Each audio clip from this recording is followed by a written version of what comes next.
Praise the Lord. ஆண்டவரும் அருமை இரட்சகருமாகிய இயேசு கிறிஸ்துவின் இனிய நாமத்தினாலே உங்களை யாவரையும் நாங்கள் வாழ்த்தி ஆசீர்வதிக்கிறோம். கர்த்தர் தாமே உங்களை ஆசீர்வதிப்பாராக.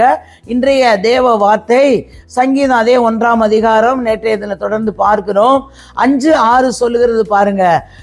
ஆகையால் துன்மார்க்கர் நியாய தீர்ப்பிலும் பாவிகள் நீதிமான்கள் சபையிலும் நிலை நிற்பதில்லையா? நல்லா கவனிங்க. துன்மார்க்கர் நியாய தீர்ப்பிலும், நியாய தீர்ப்பு, அந்த நியாய தீர்ப்பில் ஒரு நியாய தீர்ப்பு ஒன்று இருக்கு. அல்லேலூயா. அந்த நியாய தீர்ப்பிலே நியாயம் தீர்க்கப்படுவார்கள்.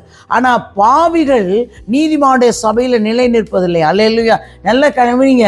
ஒரு நல்ல ஒரு ஆவிக்குரிய சபையில பாருங்க, நல்லா ரட்சிக்கப்பட்டு இருப்பார்கள். ஆனா அவர் ரகசிய பாவம், கர்த்தருக்கு பிடிக்காத பாவிகள் பாவத்தை செய்யும் பொழுது இங்க ஆண்டவராகிய இயேசு கிறிஸ்து ஊழியர்கள் மூலமாக பேசுகிற வார்த்தை, வெளிப்படுகிற வார்த்தை அவர்களை குற்றப்படுத்தும். அது அவர்களை ஊடுருவி பாயும். அதனால அவங்க பாருங்க, பாவிகள் நீதிமான்கள். அப்ப நீதிமான்களுடைய ஆவிக்குரிய சபையிலே நிலை நிற்பதில்லையா? நிலை நிற்க மாட்டாங்கங்க. அல்லேலூயா.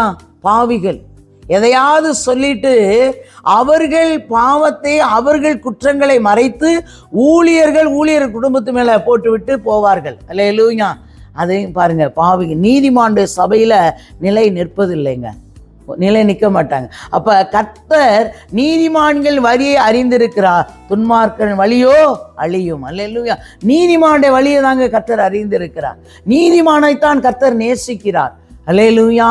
நீதியாய் வாழ்கிறவர்களை, உண்மையாய் வாழ்கிறவர்களை தான் கர்த்தர் நேசிக்கிறார். அல்லேலூயா. பாருங்க, துன்மார்க்கரின் வழியோ அழியும் என்று வேதம் சொல்லுகிறது. துன்மார்க்கமாய் வாழ்ந்து கொண்டிருக்கிறவர்கள், ஒருவேளை உங்களுக்கு நினைக்கலாம், நீங்க அவன் துன்மார்க்கமா வாழ்றாங்க, அந்த குடும்பம் துன்மார்க்கமா வாழுது, ஆனா அவங்க நல்லா தான் இருக்காங்க. அப்ப நல்லா தான் இருப்பாங்க. போக போக பாருங்க, அழிவு உண்டாகும். அல்லேலூயா. ஏன்னா அநேகருடைய கண்ணீர், அநேகருடைய சாபங்கள் அந்த குடும்பத்தை சூழ்ந்து கொள்ளும். அல்லேலூயா. அந்த சாபம், அநேகருடைய கண்ணீர் ஒருவரையும் சும விடாது. அல்லேலூயா. வேண்டாம். நல்ல பாருங்க, நல்ல நீதிமான்களாய் தேவ சுத்தம் செய்கிறவர்களாய் வாழும் பொழுது கர்த்தர் உங்களை கொண்டு பெரிய காரியத்தை செய்கிற தேவனாய் இருக்கிறார். தகப்பனே, மை துதிக்கிறோம், சோத்திரம். கர்த்தாவே, சர்வ வல்லமையுள்ள தெய்வமே, மை துதிக்கிறோம், சோத்திரம். நேற்றும் என்று மாறாத நல்ல தகப்பனே, உடைய பரிசுத்தமுள்ள கரத்தில் ஒரு விஷயங்களை தாழ்த்தி உடைய பொறுப்பாத்தில் தருகிறோம். தேவன் பொறுப்பெடுங்க, ஆசீர்வதிங்க. இயேசுவின் நாமத்தில் வெண்கள் ஜீவனுள்ள நல்ல பிதாவே. ஆமேன், ஆமேன்.